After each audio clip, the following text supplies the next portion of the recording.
By supporting the Hoedspruit Endangered Species Centre, that's where we found goodness. Pick n Pay, always there for you. Good morning, and back in the kitchen, I've got a gorgeous beef and mushroom stew. Sounds so simple because it's all done in one pot. I'm going to show you all the different components to put all together. So what have we got? We've got some diced onions, a bit of garlic, and some thyme. I'm going to make a wonderful infusion of those ingredients. I've got some mushrooms, whole mushrooms I've just quartered. Just brush them off with any bits of dirt should they be there to get those lovely and chunky and rustic. I've got some lovely beef. It could be sirloin, it could be rump, whatever you choose. And we're brushing that with some lovely Dijon mustard and then frying that off as well separately.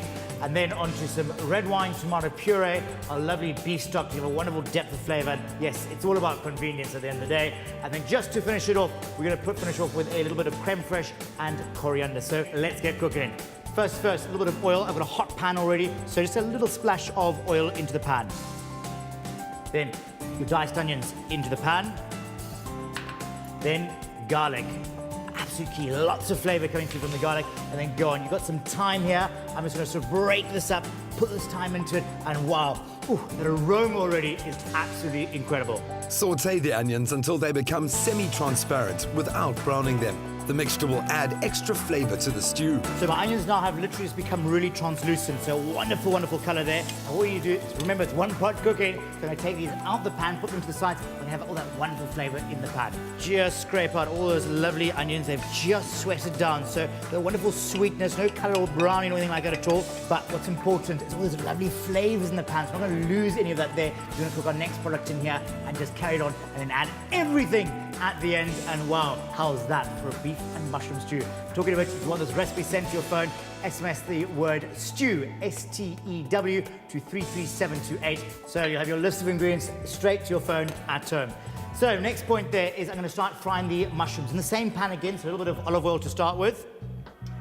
And then what we're going to do is your mushrooms as well. So lovely chunky whole mushrooms. I haven't put too much oil. Mushrooms are like a big sponge. They absorb everything. So don't get carried away with your oil. Don't get carried away with your butter. Keep it rather quite dry. So mushrooms are really starting to brown, taking on a lot of bit of color as well. But I haven't overcooked them. I've kept quite a nice high heat because I don't want it to turn into a stew. It all goes wet and sort of pup-like. I really want chunky mushrooms, as you can see here. And now you're going to pop those onto the same plate with your onions as well. Reserve those for a little bit later on. So, same pan, back onto the heat, and a little splash of olive oil again. Now I want this to be a super hot pan. I want to sear off that lovely bit of beef cubes that I've got here. I'm going to add a teaspoon of mustard into here.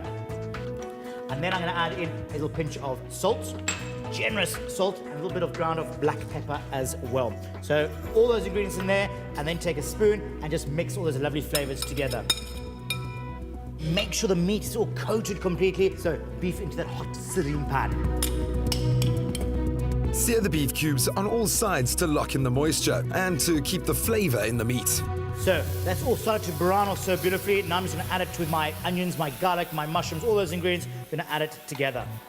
So I want to remove all those lovely flavors, deglazing. Taking your red wine, pouring that in, it's going to strip all those lovely flavors at the bottom of the pan there. So that's your red wine popped into there. Then a little teaspoon of tomato puree as well. Going to give a lovely depth of flavor. So take that into there as well. Pop that into there. Now for that little bit of convenience, the shortcut, we're going to put our little Knorr stock pot into here as well. So dissolve into lovely sweet wine, the tomato, and remember all those lovely yummy bits at the bottom. Strip the pan of all those lovely flavors. We're just going to work all that together and get that lovely fusion, start to thicken up very gradually as well. Pop all the ingredients back into the pan with the red wine, tomato puree, and stock, and then add 400 mils of water. So after about 20 minutes, you can see how it's just sort of really cooked down. Notice that water has evaporated and intensified that lovely beef and sort of mushroom sort of flavors really working together here. I add a little bit of creme fraiche as well. So I'm going to take a teaspoon of this and add this into my mixture. I just start mixing all this together here to match that bit of that creaminess, that real voluptuous note. It changes the color very, very slightly.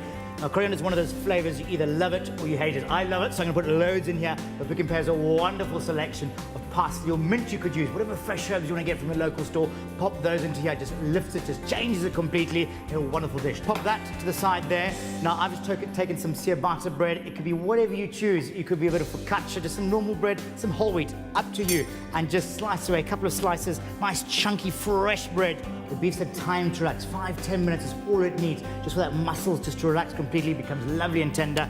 And take that and scoop and just be generous. Get lots of that lovely sauce as well, because remember I've got some lovely fresh bread. Pop that onto your plate. Imagine taking that and just sort of dabbing it into that lovely beef and mushroom stew there. Take that, go home, devour and enjoy.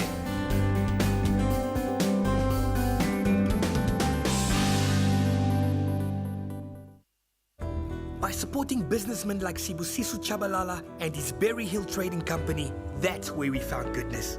Pick and Pay, always there for you.